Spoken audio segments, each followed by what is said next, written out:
Morbid Facts, Part 671. In 2014, comedian Tracy Morgan was critically injured in a car crash on the New Jersey Turnpike when a Walmart tractor-trailer suddenly slammed into his limo van. The collision killed his close friend and fellow comedian James McNair and left Morgan with a broken femur, broken ribs, broken nose, and a traumatic brain injury. Doctors initially feared he might not survive, and he remained in a coma for over a week. The truck driver had reportedly been awake for more than 24 hours, prompting Morgan to sue Walmart for negligence. The company ultimately settled the lawsuit outside of court, and Tracy has publicly forgiven the driver.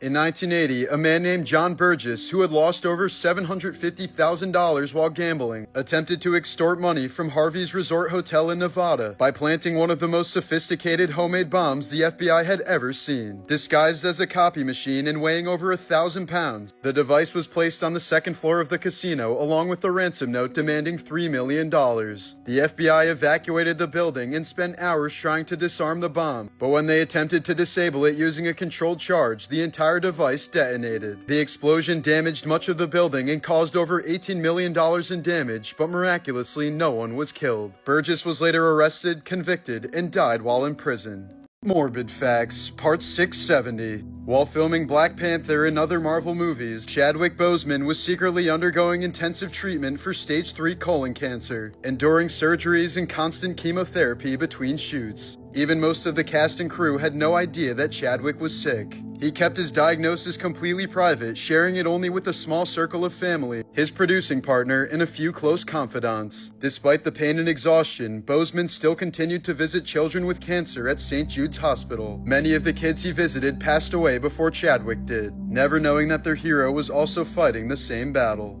In November of 1990, Life magazine published this haunting photo of AIDS activist David Kirby on his deathbed, surrounded by his grieving family in an Ohio hospital. Captured by photographer Therese Frere, the image became known as the photo that changed the face of AIDS. It humanized the epidemic at a time when stigma and fear were rampant, showing the devastating personal toll of the disease. With his family's consent, the photo was shared globally, sparking empathy, outrage, and awareness, ultimately helping to shift the public perception of AIDS. Morbid Facts, Part 522. In 1997, the Cat in the Hat Thanksgiving Day Parade float careened out of control due to high winds, knocking a lamppost into the head of Kathleen Carana, putting her in a month-long coma.